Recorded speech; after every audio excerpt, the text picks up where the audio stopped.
السلام عليكم ورحمة الله وبركاته. اللهم صل وسلم وبارك على سيدنا محمد أفضل خلقه وعلى آله وصحبه وسلم.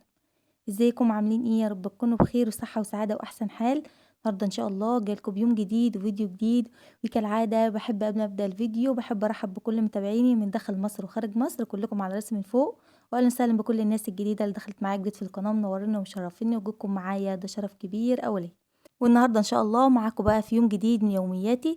وحابة النهارده صراحةً أعيش معاكم كده وأقضّي معاكم اليوم، يوم كده فلاحي على الطبيعة. يوم كده نقول ما وراء الكواليس.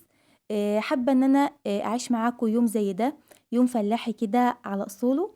وكمان مش عارفة فيديو النهارده هيكون مفيد ليكم والّا لأ. بس اللي هو إيه، حبيت برضه إن أنا أعيش معاكم كده يوم حابة إن أنا أعيشه قبل رمضان، حابة إن أنا أعمل كده قبل رمضان، لإن صراحةً لو ما عملتش كده اليوم ده مش هيتعمل خالص بقى، فاهمينّي؟ فزي ما أنتم شايفين حبيت برضه اللي هو إيه، أورّيكم برضه إن أنا مخلّصة كده كل اللي ورايا، وما فيش ورايا أي حاجة في الشقة، حتى النور كان قاطع زي ما أنتم شايفين. فالمهم إن أنا خلّصت بقى كل اللي ورايا، وكمان مشطّبة بقى المطبخ والشقة كلّها. كمان كان عندي غسيل وريته لكم كده في الأول والنور قطع عليه، فقُلت ما فيش مشكلة، أمّا النور ييجي برضه هنكمّل غسيل مع بعض. النهارده بقى زي ما قُلت لكم يوم فلاحي، حابة إن أنا أعمل اليوم ده قبل رمضان. وكمان يعني مش باعمل كده على طول يعني. طبعًا زي ما أنتم شايفين بقى خدتكم كده جولة في الأرض الزراعية، وكمان هنجيب إيه، هنجيب فول أخضر، وكمان هنطلع بقى نطبخ مع بعض، نعمل غدا النهارده يعني. أنا خلّصت بمعنى أصح كل اللي ورايا، وقُلت بقى إيه هاتغدى إيه، هاتغدى إيه، فقُلت إيه، أنزل أجيب كده شوية فول وتعيشوا بقى معايا اليوم. وكمان زي ما قُلت لكم لو ما عملتش الأكلة دي قبل رمضان فمش هاعملها. فأول مرّة صراحةً السنة دي اللي هو إيه هاعمل الأكل اللي هو إيه الفول الحراتي يعني، تمام. فزي ما قُلت لكم اللي هو إيه، وريت لكم كده الشقة بقى بزينة رمضان وحاجات كده مبهجة، حاجات تفتح النِفس. وكمان حبيت يعني اللي هو إيه، أغيّر برضه جو كده، بحيث برضه إن حاسة إن النفسية كده يعني إيه مش طبيعية يعني. فقُلت بقى إيه، اللي هو لأ هانزل بقى أتمشى كده في الخضرة، لإن مش على طول باعمل كده زي ما قُلت لكم. اللي هو إيه أنا ممكن أقف في البلكونة أعمل كوباية قهوة، كوباية شاي، وأقف في البلكونة كده اللي هو إيه، أتمعّن كده في الخضرة والطبيعة، مع إن سبحان الله هي تحت البيت على طول. فاللي هو يعني إيه مش كتير باعمل كده يعني. فطبعًا هتقضّوا معايا اليوم، ومش عارفة صراحةً كنت مترددة جدًا، جدًا وأنا باعمل الفيديو بتاع النهارده. فقُلت اللي هو إيه هاعمله، لو عجبكم هنعمل منه فيديوهات كتير يعني لو أنتم حابين يعني، أو كل لمّا أحب إن أنا أنزل فهاخدكم معايا جولة. اللي هو إيه ممكن في بس زي ما أنتم شايفين كده مثلًا في فول أخضر، فأمّا باحب مثلًا أطبخ أو أعمل الغدوة دي فبانزل أجيب، يعني أي خير في الأرض صراحةً بانزل أجيب منه. فزي ما أنتم شايفين بقى الأراضي الزراعية وجمالها، وقد إيه بقى سبحان الله المنظر البديع ده، منظر الطبيعة والخضرة. وزي ما أنتم شايفين ده بقى الإيه، اللي هو نبات الفول زي ما أنتم شايفين. طبعًا هو زي ما أنتم شايفينه بيبقى بالمنظر ده كده. واللهم صل وسلم وبارك على سيدنا محمد. برضه ده البرسيم اللي هو بقى إيه بتاع المواشي وكده. زي ما أنتم شايفين، عايزة أقول لكم إن ده إيه، يعني أرض حماية من الآخر يعني.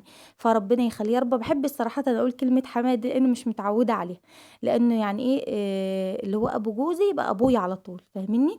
وكمان أنا اتحرمت من الكلمة دي، فصراحةً باحب أقولها يعني وكده.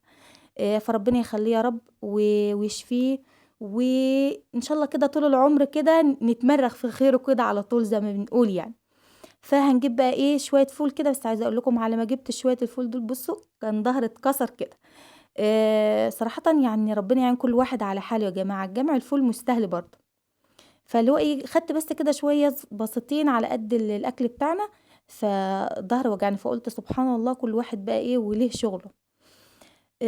فوريت لكم بقى قد إيه بقى الإيه، المنظر جميل جدًا. وكمان وريت لكم بقى إيه الطماطم، قعدت أقول الله شكلها جميل أوي. ووريتها لكم اللي هم الطماطم اللي وريتها لكم في الأول دي طالعة في الزرع زي ما أنتم شايفين كده. ده طبعًا بيبقى شكل الفول الأخضر لو طبعًا ما حدش إيه، عارف شكله يعني وكده. طبعًا بقى باتكلم على حبايبي اللي معايا بقى من المغرب، من العراق، من فلسطين، من الأردن، الناس اللي مش عندهم أرياف يعني من الآخر. وكمان بقى إيه، لقيت خضرة. تخيلوا بقى كنت قاعدة أقول طب أنا هاعمل الأكلة دي وهي ما تنفعش من غير خضرة. فطبعًا وأنا باجيب الفول كده فلقيت سبحان الله خضرة. فقُلت إيه، اللي هو أخلّص كده جامع فول وآخدكم كده جولة نتمشى كده شوية في لآخر الأرض برضه، لإن أنا إيه، جبتها كده من هنا يعني، جبت الأكلة بتاعتنا النهارده من قريب خالص، فقُلت لأ هاكمّل بقى إيه معاكم الجولة من الآخر، وكمان هاورّيكم كمان شجرة الجوافة، وقد إيه بقى بُصّوا أنا بانزل الأرض هنا يعني آخُد فيها كده جولة وأتمشّى فيها أيام بقى الجوافة، كل يوم تلاقيني في قلب الأرض، فاهمين؟ لإني باحب أجيب الجوافة من على الشجرة جدًا وأحب آكلها كده، وكمان دي شجرة بقى إيه، شجرة تين. بُصّوا أنا خلاص كده كنت خلّصت بقى الإيه ش الفول اللي أنا هاطبخ بيه النهارده، ومش عارفة ليه التصوير عمل كده صراحةً.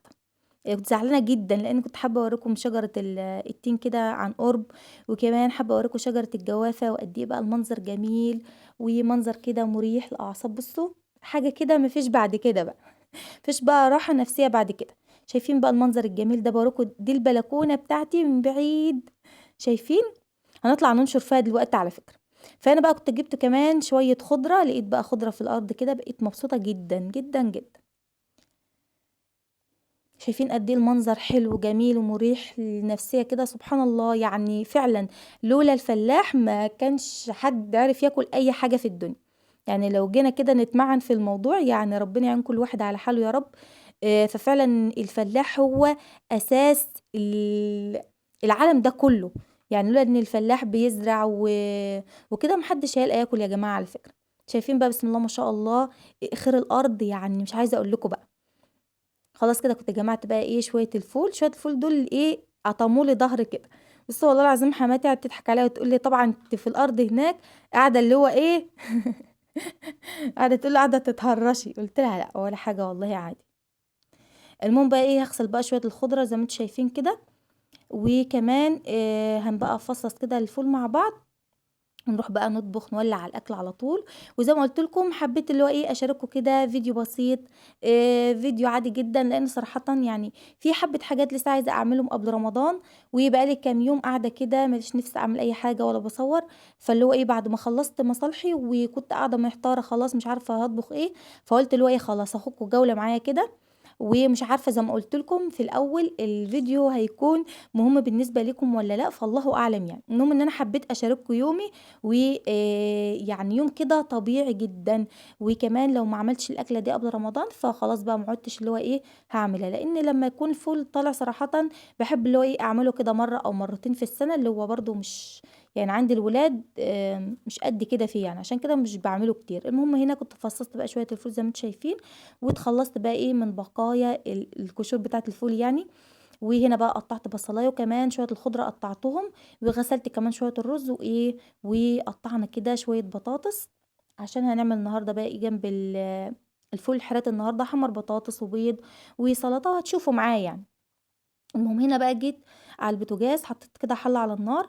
بُصّوا أنا هاعمله بقى بالطريقة اللي أمي علّمتني عليها، يعني أمي كانت بتعمله بالطريقة دي، فمش عارفة كلّه بيعمل كده والّا هو ليه حاجة تانية يعني. المهم عندنا كده حلة على النار حطيت فيها شوية من الزيت، وكمان نزلت على طول ببصلاية كبيرة كده متقطعة زي ما أنتم شايفين مكعبات صغيرة جدًا، متقطعة يعني لا خشنة أوي ولا ناعمة أوي يعني.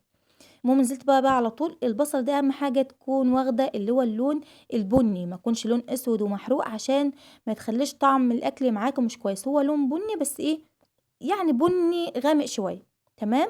فهادّي البصلاية كده اللون البني زي ما أنتم شايفين، وعندي بقى إيه، الفول مغسول وزي الفل.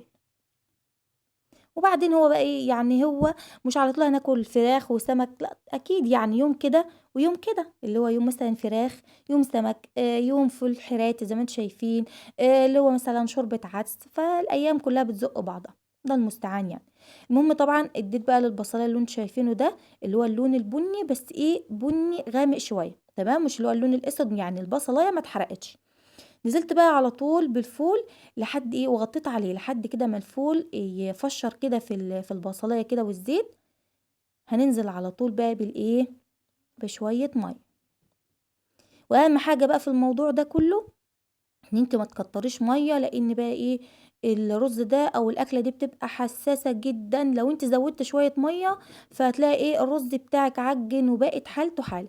هانزل بس بكمية مَيّة على قد كمية الرز اللي أنا غاسلاه، وكمان يعني إيه، كمان ربع كوباية مَيّة زيادة عشان خاطر الفول بس مش أكتر من كده، تمام. نزلت بقى بكمية المَيّة اللي أنتم شايفينها دي، أحط بقى ملح، وكمان أحط بقى بهارات اللي هو احط بقى كمون، وكمان احط بهارات مشكله، شويه فلفل اسود. يبقى حطينا ملح وشويه فلفل اسود وكمان شويه كمون وكمان شويه بهارات مشكله. وهحط بقى نص معلقه صغيره من البابريكا عشان خاطر بس تعزيز للون، مش اكتر من كده. هنغطي بقى لحد بقى ايه ما يغلي كده غلوتين اتنين بالظبط، وهننزل على طول بكميه الرز اللي انا غسلاها. هننزل بقى بكميه الرز زي ما انتم شايفين كده، وبعدين هنزل على طول بالخضره. ما بحبش بقى احط الخضره في الميه وهي بتغلي كده في الاول على الفول، لان بحس ان طعمها راح صراحه. بحط بقى الخضره في الاخر زي ما انتم شايفين كده، بحس ان هي كده طعمها احسن. بحسها كده ان هي مقربه لطعم الخلطه بتاعه المحشي، مش ضاع طعمها يعني وكده.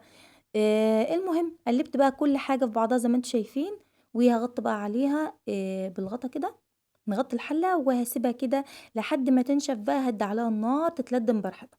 هحمر بقى جنبها كده طبق بطاطس، هعمل شوية سلطة حلوين، وكمان اللي هو حمر بيض وحتة مخللة. فزي ما انتم حابين يعني، هي عامة الأكلة دي ممكن تعملي جنبها طبق سلطة وحتة مخللة ومثلا بطاطسية محمرة. ممكن تعملي اللي هو حتة مخللة وسلطة، لأن في ناس صراحة ما بتحبش حاجات كتير جنب الفول الحراتي عشان تاكله كده أو تتمعن في طعمه كويس، يعني مش بيحبوا حاجات كتير غموس جنبه كتير عشان خاطر طعمه ما يروحش من الآخر يعني. وزي ما قلت لكم ممكن اللي هو اعمله مره او مرتين في السنه يعني، لان عندي الولاد يعني ملهمش فيه قوي يعني، وامهم طالعه لهم على فكره يعني، او العيال اللي طالعين لامهم مش عارفه، بس اللي هو الحمد لله خير ونعمه من عند ربنا. وزي ما قلت لكم هو يوم بيعدي يوم. وطبعا اللي هو قلت اما الحق بعمل الاكله دي قبل رمضان، عشان خاطر مش بعمل الاكله دي صراحه اللي هو في رمضان يعني وكده. على فكرة الفول الأخضر بيطلع منه حاجات كتيرة جدًا، يعني ممكن تعملي منه طعمية اللي هي الفلافل، ممكن تعملي منه اللي هو في ناس بتحب السبانخ بالفول بالعدس بيبقى حلو أوي، أنا عن نفسي باحبه كده، اللي هو يعني بيبقى غاموس يعني أو خضار جنب الأكل، تمام. وفي ناس بتعمله اللي هو فول للعشا، زي الفول المدمس كده بيبقى حلو أوي. بس كل واحد سبحان الله وليه كده يعني مزاج معين في الأكل يعني. أنا طبعًا كان خلاص كان نشف، قُلت أمّا أقلّبه كده، هي التقليبة بس وخلاص ما اقعدش أقلّبه أكتر من كده. كان طعمه حلو جدًا، جدًا، جدًا، عايزة أقول لكم إن هو يعني مقرّب كده لخلطة المحشي عشان خاطر العود الخضر اللي إحنا حطيناه في الآخر يعني. فاقلّبه بس تقليبة كده أجيبه لبعضه واسيبه بقى يتلدّم براحته. طبعًا عايزة بقى تقدحي عليه أو اللي هو تطُشّي عليه زيت يعني في الآخر كده براحتك، عايزة تكتّري الزيت في الأول برضه براحتك، بس أنا لمّا أخلّص كده تحمير بطاطس هاسيب اللي هو الزيت بتاع البطاطس يسخن شوية كده، بحيث اللي هو أحُط عليه شوية زيت كمان من فوق، لإن صراحةً الرز ده عايزة تاكليه وتحبّي طعمه كده لازم يكون عليه الزيت كتير زي اللي هو الكشري الأصفر بالضبط. أنا طبعًا خلاص حمّرت بقى البطاطس زي ما انتم شايفين، وكمان حطيت عليها شوية دقة، اللي هو ده بقى يعني ملح و وشوية بهارات يعني، بس أنا مجهزاها كده في برطمان بحيث لمّا أكون محتاجة تكون جنبي على طول، ما اقعدش اللي هو أحط ملح لوحده واحط بهارات لوحدها، لأ باحب اللي هو أعمل الدقة دي واجهزها كده في برطمان لوحدها يعني على جنب. هنا بقى سِبت الزيت زي ما قُلت لكم اللي هو سِخن شوية أو اتقدح أوي يعني، بحيث برضه إن أنا أطُش كده شوية على وِش الرز من فوق عشان خاطر يكون طعمه حلو، وخلاص على كده. وكده زي ما أنتم شايفين يكون بقى الغدا جاهز معايا. بالنسبة بقى للبوتاجاز مش هامسحه ولا أعمل أي حاجة لحد بقى ما أخلّص خالص، لإن لسه هادخل كمان أحمّر بيض، فقُلت اللي هو أخلّص بس الغدا كده خالص وبعدين أبقى ألمّعه على السريع يعني. عامةً أنا قعدت له كده الغسلة المحترمة الصبح يعني مصبّناه كويس جدًا، وبعدين بقى طول اليوم اللي هو بارُش عليه كده شوية ملمع إزاز وبالفوطة وبالمّعه وباخلّيه زي الفل. المهم بقى خلّصنا الغدا وندخل بقى على طول، كان لسه معايا شوية وقت كده بسيطين جدًا، فقُلت اللي هو أنشر فيهم شوية الغسيل قبل ما نتغدى يعني وكده. المهم بقى هانشر بقى شوية الغسيل، كان النور بقى جه وخلّصتهم، وعايزة أقول لكم هُم شوية بسيطين جدًا، جدًا، لإن أنا عامةً ما باحبش ألِم غسيل كتير عشان بقى النشير واللَّم والتطبيق تبقى حاجة بسيطة كده ما تكونش حاجة متعبة، يعني اللي هو مثلًا كل يوم ويوم باشغّل غسالة على شوية الغسيل اللي موجودين عندي، ما بالمش بقى غسيل كتير غير لمّا يكون في ظروف بقى بتحكم فده بيبقى غصب عني، مثلًا أكون مشغولة مثلًا برّه البيت اللي هو مثلًا تعبانة فحاجة كده تبقى غصب عني يعني. هم بقى شوية بسيطين زي ما انتم شايفين، هنشرهم كده. ودي طبعا البلكونة اللي وريتها لكم بقى ايه من الاخر الارض هناك في اول فيديو لو انتوا فاكرين يعني. بحب اقف فيها كده صراحة شوية كده الصبح قبل ما اعمل اي حاجة، قبل ما اعمل شغل بيتي حتى. بحب كده ايه اللي هو اعمل فنجان قهوة كده واجي اقف كده في البلكونة او كوباية شاي، اخد كده باور شوية نشاط. منظر جميل زي ما انتم شايفين، يوم بسيط جدا جدا. سبحان الله منظر كده يعني اللي هو ايه بديع زي ما بنقول يعني. فاللي هو حبيت بقى أشارك معاكم اليوم النهارده كده، يكون كده كله خضرة وطبيعة ويوم طبيعي كده، لأن طبعًا عارفة إن في حبايبي كتير بيحبوا المناظر الجميلة دي، اللي محرومين منها طبعًا.